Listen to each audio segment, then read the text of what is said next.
So, what does it mean when you say that we are at a crisis standard of care? That's a great question, JJ. I'll take a stab at it. So normally when we're outside of COVID or we're outside of a flu pandemic or whatever else is going on, we have the ability to care for everybody who needs care in the hospital. We have the ability to add on people who have sort of long-term problems that need an intervention. Dr. Curtin is an orthopedic doctor. He does, let's say, somebody's shoulder replacement or their knee replacement, and then they spend a day or two in the hospital. We also have quite a number of other things that happen that are based on an accident that you get in your car, or you have another sort of runaway strep infection, and we're able to take care of all of those things in the hospital. That's sort of standard operating procedure. We can do everything that everybody needs, and we have beds for all those people, and we have all the supplies that we need. That's sort of normal.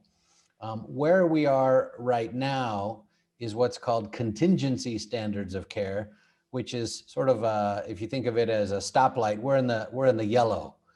It's not awful. We don't have to ration anything. We don't have to limit what people can get outside of what we talked about a few minutes ago, where we say, hey, we know you need a knee replacement, and we know you've been saving all year, and we know that you have 2 weeks of paid time off that you wanted to use to have this done. We just don't have the space right now. So we're going to have to tell you to wait 2-3 months and take another run at this in the new year. What crisis standards of care means is we are out of something. We are out of something critical. It may be that we are just out of physical beds. You'll read about that right now in places like Southern California. It may be that we are out of PPE. That happened in different countries, mostly in the first and second quarters of last year, sort of January through June. And then the last thing that we could be out of is staff. We don't have enough nurses to take care of people in the ICU. This is still imaginary, thankfully. But if you run out of one of those critical things, then the governor will make a statement or a declaration that we are in crisis standards of care. And what that means is, and frankly, to me, the word crisis isn't quite strong enough, because we've been in a crisis since February of this whole year. I think it should be catastrophe standards of care, but they didn't ask me when they came up with it. What it is, oh my gosh, we are just out of stuff, and we have to start telling people no. We have to say, we're really sorry, we are out of ventilators. We can't put anyone else on a ventilator, and we're going to start choosing over the course of the next few days, of the people who need a ventilator, we're going to choose the people that we think will benefit the most. And that's very different from where we are right now, which is kind of, well, if you're sick, we'll do whatever we need to do to take care of you. In crisis standards of care, we start saying, you're sick, and we're going to have to choose who gets what. And we're going to have to sort of, the word that's used is ration. It's really just choosing. It's not that nobody gets this. It's that, well, of the 10 people who need this in the next week, this person is probably the healthiest and has the best chance of survival. So it's something we do not want to get to at any level. We do not want to make those decisions. We do not want to limit medical interventions for people, but that's sort of the disaster word that will get used, is crisis standards of care.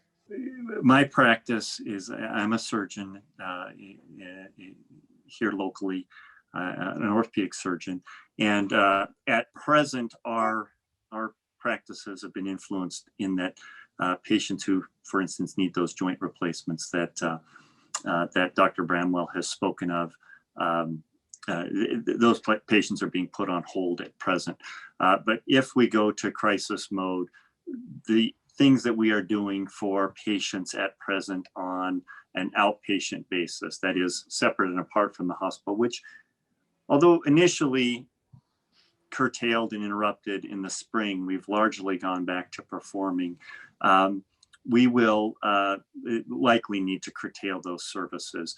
And specifically, as Dr. Bramwell mentioned, one of the things we really worry about in the health systems here locally is our availability of staff. Not just physicians, but our nurses and our respiratory therapists.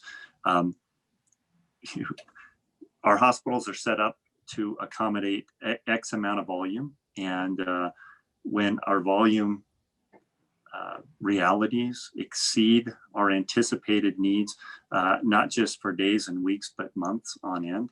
And when some of our care providers themselves are getting sick with this virus, it really strains our ability to provide care and provide care for the long haul.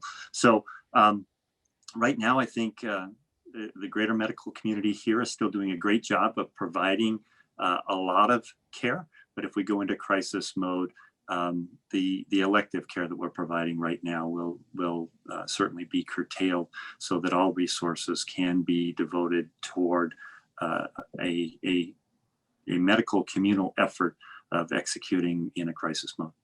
As athletic trainers, I work basically in the communities with our schools and athletes and organizations, youth sport organizations. And so early on, we were repurposed, and we were having to work as screeners in the hospitals. We were having to do iPad projects to get iPads out to our physicians so they could do telemedicine. And so we have definitely been, like Dr. Curtin said, willing and ready to repurpose ourselves as athletic trainers. Early on, when it was shut down, that's what we did. That we went into the hospital and did different tasks and different ways that we could help our health system in that time of crisis. And so as we continue moving forward, we hope as activities start to begin again, that we're there to help enforce the policies that have been created to help keep those athletes safe. And so that's what we're going to continue to do as we're able.